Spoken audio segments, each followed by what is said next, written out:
my body, my choice is a bad argument for abortion. This argument implies that the fetus in the womb is the mother's body, therefore the mother gets to choose what she wants to do with her own body. But this is biologically and logically wrong for many different reasons. Let's start with logically. So pretty much you have to be okay with incest. Because if it's her body, her choice, if she's consenting to marrying her brother, she would have to be okay with it, and you would have to be okay with it. And if you don't, that means you're not okay with bodily autonomy, and you're not okay with full bodily autonomy. Another thing I could say is that, well, would you be okay with murder because it's her body, her choice? If she decides to go kill another man, it's her body, her choice.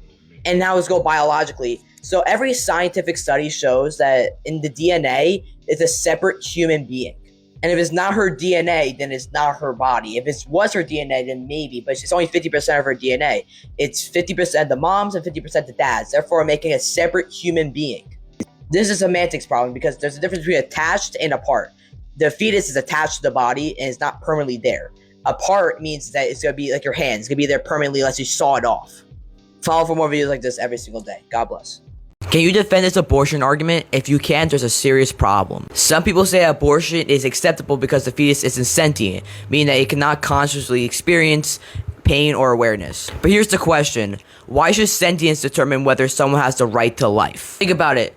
Newborn babies have far less developed awareness than healthy adults. Sometimes under anesthesia has no consciousness experience at all.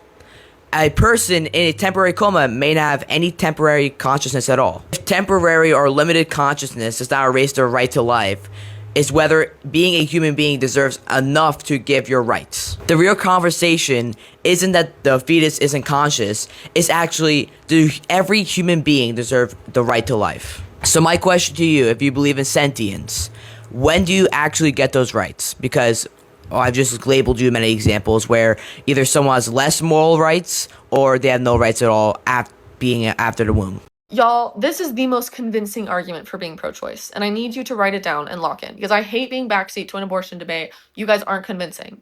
That's why you're not convincing anybody. This argument is not good. It's not the best pro-choice argument I've ever heard. It's probably worse than the violence argument by miles. And so we're just going to break down every single premise because it's a long video and I don't want this video to be in like 5 minutes. On premise 1, we agreed that it's a separate entity, but here's the thing, it's a human being. She says a fetus and not a human being. That is just the most dodging of dodge you've ever seen. All fetus means is that it's a human embryo. That's all it means. Is a fetus. The fetus means that it's a human being in utero. So by that definition, it's a human being, which will debunk your later premises. This too says that, well, the fetus is impeding on the bodily autonomy. So therefore, every human being has the right to bodily autonomy. Now, here's the thing. We've proven that your premise 1 was wrong because here's the thing. It's a human being. So if it's a human being, that fetus has the right to bodily autonomy. You didn't say person, you said human being. Human beings means it's a biologically the species of Homo sapiens. Well, your mom was a Homo sapien, your dad was a Homo sapien. So therefore, human being.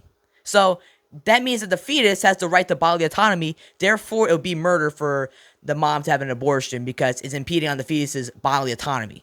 Premise 3 says that, well, human beings have the right to bodily autonomy as long as it does not impede on someone else's right. Well, okay, every human being has the right to life. She said that, well, it's a fetus, so therefore it doesn't have the right to life. Well, it's a human being that we've already proven that you're going to see through every single scientific study shows that human beings start life at conception. I think you're misusing person and fetus and person and human. Completely different. So now if we use this argument, right? Well, first of all, her whole argument contradicts each other because you're saying human being. So therefore, it is murder and the right to life, the human being still has the right to life. So it's a bad argument.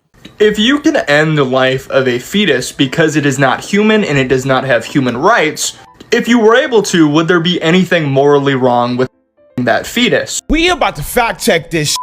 First, if you mess with me, make sure you hit that follow button. And this month we're celebrating Disability Pride Month. Let's get it. What the hell are you talking about? First, in this video, I am not gonna answer that disgusting question. But the point of this video is to explain why he's posing this question in the first place. Because what this creator is doing is trying to appeal to disgust, or what most people know as the yuck factor. This is when an individual uses an emotion, in this case disgust, to make their argument appealing to the other individual. In this case, why abortion is wrong. And ironically, he mentions 2 things that affect women more than it does men.